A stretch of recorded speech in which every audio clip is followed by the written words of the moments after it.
Pauto. Ay, ang gwapo. Laging ano... God.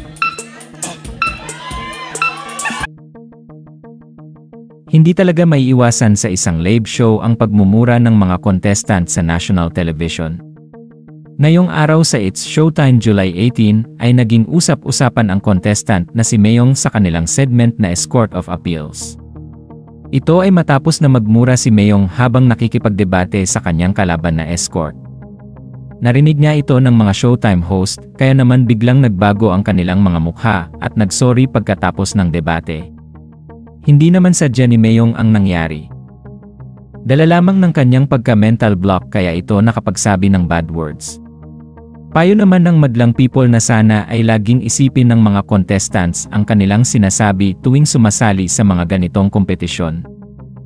Samantala agad na dinedma ng Showtime ang nangyari at ibinahagi ang masayang prod ng isa sa kanilang contestant na rito at panoorin natin ang tila swimming pool sa studio ng Showtime.